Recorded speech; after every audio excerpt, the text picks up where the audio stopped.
স্বরূপে ফিরে এলেন। মা সতী অনুসূয়া, এমনই ছিল তার সতীত্বের গুণ, এমনই ছিল তার স্বামীর প্রতি সেবা, এমনই ছিল তার স্বামীর প্রতি যত্ন। প্রভাতেয়াং সরস্বতীয়াং দুর্গা দুর্গা খরত্যাং আপদ দর্শনস্যন্তি কব সূর্যোদয় তথা। পূর্ণশ্লোক নলরাজা, পূর্ণশ্লোক যুধিষ্ঠির, পূর্ণশ্লোকাচার্যেহি, পূর্ণশ্লোক জনার্দন। তাই গৌর হরি বল। তাহলে স্বামী ও প্রাণবধূ, ওই জগতে তো তাদের কলঙ্ক হলো না, তাহলে যত কলঙ্ক কিনা হলো আমারও। আরো কি কথা বলবো জানো বধূ? পশুরামানন্দ মুখে বচন না সরে, পশুরামানন্দ মুখে বচন না সরে, ধারা বহে যুগল নয়নে, ধারা বহে যুগল নয়নে, ধারায় ধারায় ভেসে যায় গো, ধারায় ধারায় ভেসে যায় গো, ধারায় ধারায় ভেসে যায় গো, ধারায় ধারায় ভেসে যায় গো, বিরহের কথা মনে হয়ে, ধারায় ধারায় ভেসে যায় গো, বিরহের কথা মনে হয়ে, ধারায় ধারায় ভেসে যায় গো, বিরহের কথা মনে হয়ে, ধারায় ধারায় ভেসে যায় গো। পশুরামানন্দ মুখে বচন না সরে, ধারা বহে যুগল নয়নে, ধারা বহে। সুমি রাধার অভিমান, রাধারানীর অভিমান শুনলেন জয়রাজ। প্রাণবধূ বললেন, শোনো রাধে, এতক্ষণ তো তোমার কথা আমরা শুনলাম, আমি শুনলাম, তো এবার তুমি আমাকে বলতে দাও, আমি শুনি। শোনো রাধে, শনি রাধার অভিমান করি অতি সম্মান, বিদ্যমান কহিল কেশব। তুমি ভবে ধন্যা ধনী, কে করে কলঙ্ক ধনী, অকলঙ্ক বিধু মুখ তব। কি বললেন? শোনো রাধে, ভবে যত সামান্য গণে, তোমারই সামান্য গণে। এই ভ্রান্ত বকুল বসতি, অসতী বলে হে সতী, ব্রহ্ম হবেন ব্রহ্ম হবেন সদায়। এই বকুলে যারা অসতী, যাদের ভ্রান্ত ধারণা, তারা তোমায় কলঙ্ক দেয় জানো। অতুল্য ধন তুলসী আমি যাদের ধরি শিরে, ওই কুকুরে কি তার মান রাখে? মায়েরা, যে তুলসী কে স্বয়ং ভগবান শিরে ধরে রয়েছে, বুঝতে পারছেন তো? যে তুলসীকে স্বয়ং ভগবানের শিরে ধারণ করে রয়েছে, তা সেই তুলসীর মা পথের ঘাটের কুকুর, সে কি তার মান মর্যাদা দেবে? কি করে বলুন তো? যখন যায় পথে যেতে যেতে ওই তুলসী বৃক্ষ যেখানে দেখতে পায়, তার উপরে দাঁড়িয়ে সে প্রস্রাব করে, ঠিক কিনা? যে তুলসীকে স্বয়ং ভগবান ধারণ করে রয়েছেন, সেই তুলসীর মান কিন্তু এই কুকুর দেয় না। শিশু মানে না দেবতায়, অমান্য কি দেবতায়, যতনে জানে বুঝে জ্ঞান বলতে। ছোট্ট ছেলে বাবার দিকে না জেনে না বুঝে বাবার দিকে লাফিয়ে দিচ্ছে, কিন্তু যে বাবা, সে কি ঘুরিয়ে আবার তার ছেলেকে লাফিয়ে দেবে? দেবে না। শোনো রাধে, মানব বলে অন্ধকারে, অন্ধ কি আনন্দ করে, যে অন্ধকারে আছে বসুদেব। অতুল্য ধন তুলসীরে আমি যারে ধরিসিরে, কুকুরে কি তার মান রাখে? বাঁদরের সপিলের মতি, তার নাই মতিতে সুমতি।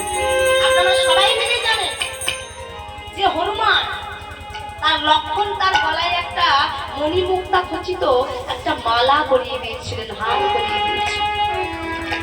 আর সেই হার ওই হনুমান কি করেছিলেন জানেন? প্রথমে হারটাকে কানের কাছে নিলেন, তারপর মুখে নিলেন, তারপর বুকে নিলেন, দিয়ে হারটাকে খুলে দূরে ছুড়ে দিলেন। কেন জানেন? হারটা পাওয়ার সঙ্গে সঙ্গে যখনই ছুঁড়ে ফেলে দিলেন, তখন মা সীতা কি বলেছিলেন? শোনো লক্ষণ, বাঁদরের গলায় মুক্তোর মালা শোভে না,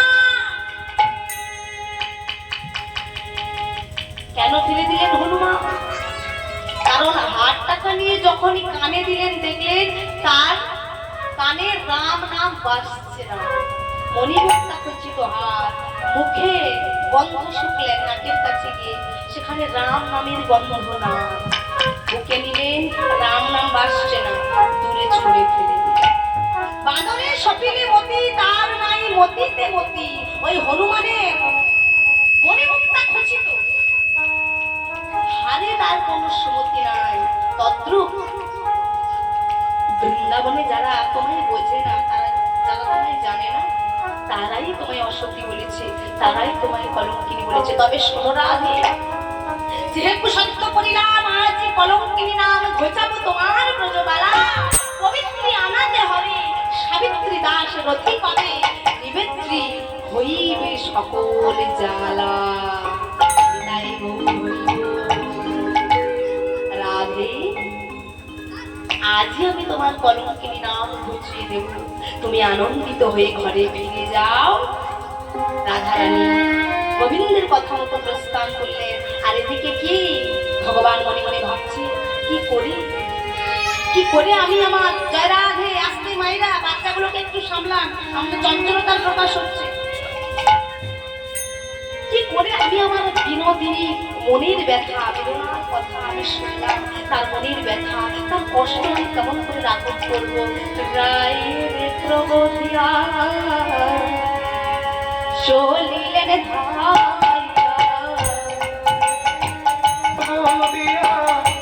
চলিলে তো ভাইয়া, রায়ের প্রবোধিয়া চলিলেন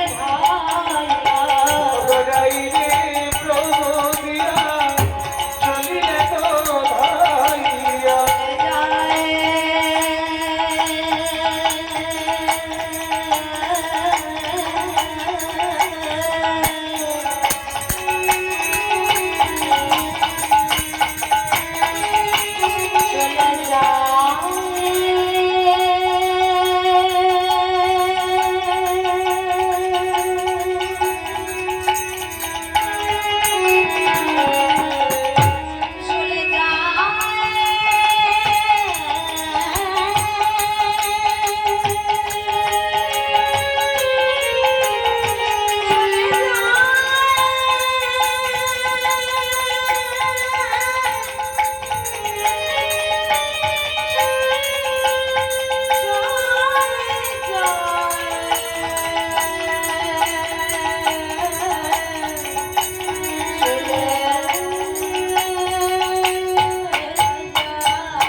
চলো ধরিয়া কাঁদিয়া কাঁদিয়া।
অঙ্গ কাপে ধরো ধরো মা গো আমার ধরো ধরো। মরণ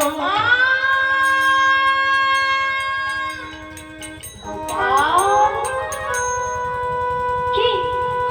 হ্যাঁ, এ তো আমার গোপালের কণ্ঠস্বর। কাজে রক্ত ছিলেন মা, ছুটে এসে যেই না গোপালকে দর্শন করলেন, সর্ব অঙ্গ যেন গোপালের থরথর করে কাঁপছে।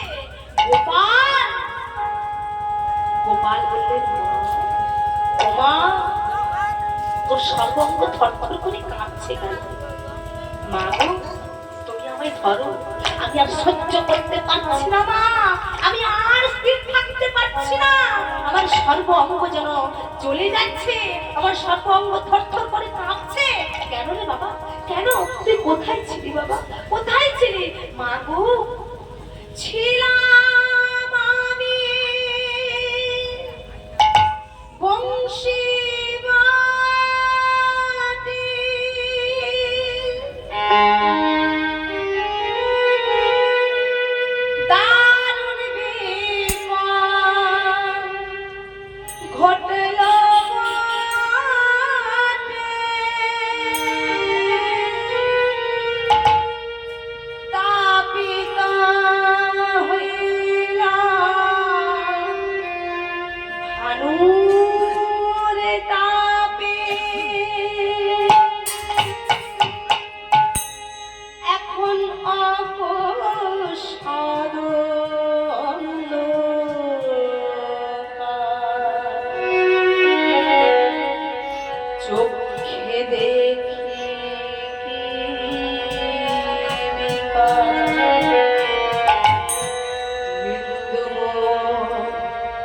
যায় না কোন রূপে।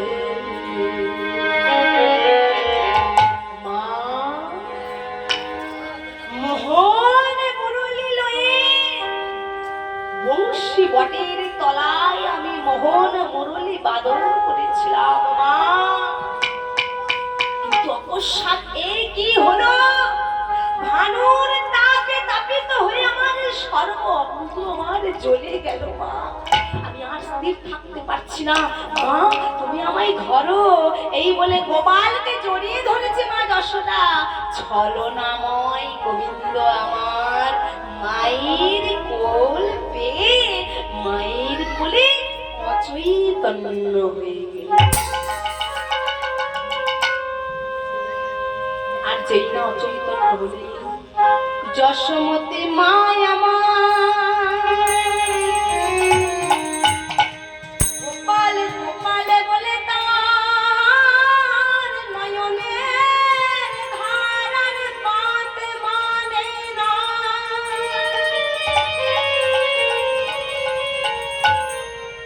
মায় আমার গোপাল গোপাল বলে কেঁদে উঠল।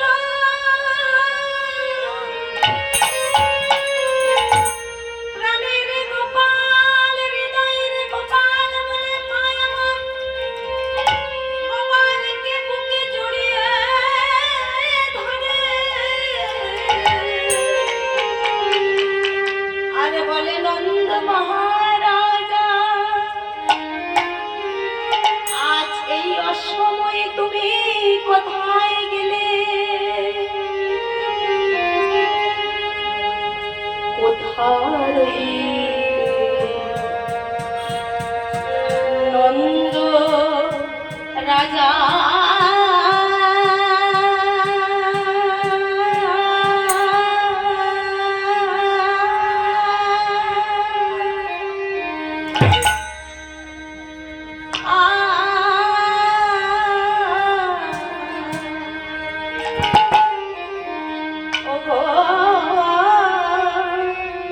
শুনেছো কি তুমি?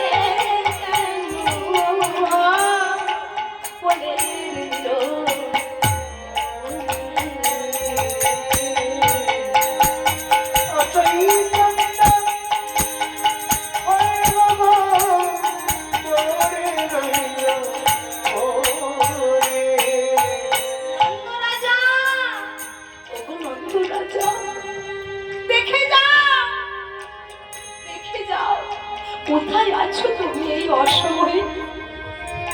আজ আমার গোপাল গোপাল আমার মা মা বলতে বলতে বলে আমার অচেতন হয়ে পড়েছে। ওরে গোপাল, একবার তুই কথা বল। ওরে গোপাল, একবার তুই আমাকে লোনে খাবি বলে মা মা বলে ডাক। ওগো নন্দ রাজা, এই অসময়ে তুমি কোথায় গেলে? একবার ফিরে এসো। যখনই নন্দ রাজার কাছে সংবাদ পাঠানো হলো নন্দ রাজা ছিলেন বাগানে, গোয়াল ঘরের কাজ করেছিলেন। নন্দ রাজা ছুটতে ছুটতে এলেন, এসে কি দেখলেন যে তার প্রাণীর গোপাল, সবাকার প্রাণীর প্রাণ বৃন্দাবনেশ্বর গোপাল যশোদার কোলে অচেতন হয়ে আছে। গোপাল, এ কি হয়েছে তোর? তুই কথা বলছিস না কেন বাবা? দেখ, আমাকে একবার বাবা বলে ডাক না গোপাল, একবার আমাকে বাবা বলে ডাক। এই গোপাল, উঠে পড়। তুই কেন এমন হলি রে বাবা? কেন এমন হলি তুই? নন্দ মহারাজা কাঁদছেন। যে নন্দ মহারাজা কাঁদছেন, নন্দ মহারাজা কান্নার সঙ্গে সঙ্গে বৃন্দাবনবাসী সবাই মিলে কাঁদছে। আর যখনই বৃন্দাবনবাসী কাঁদছেন, নন্দ মহারাজা বলছেন, ও ব্রজবাসীগণ, তোমরা কাঁদছো কেন? বলো, তোমরা কাঁদছো কেন? আমার গোপাল নাকি তোমাদের ঘরে ননি চুরি করতে যায়। আমার গোপাল নাকি তোমাদের ঘরে মাখন চুরি করতে যায়। আমার গোপাল তোমাদের ঘরে ছানা ক্ষীর চুরি করতে যায়। জানো, আর আমার গোপাল তোমাদের ঘরে ছানা মাখন ননি চুরি করতে যাবে না বাবু। আর আমার গোপাল তোমার ঘরে ননি চুরি করতে যাবে না।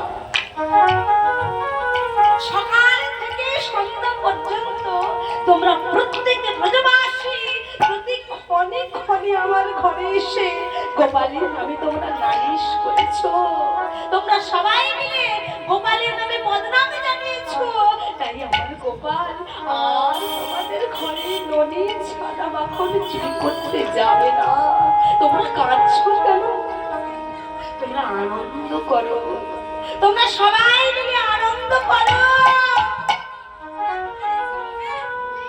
দাদা বলার মনে মনে ভাবছি, ওরে কেন তুই এমন করলি বাবা?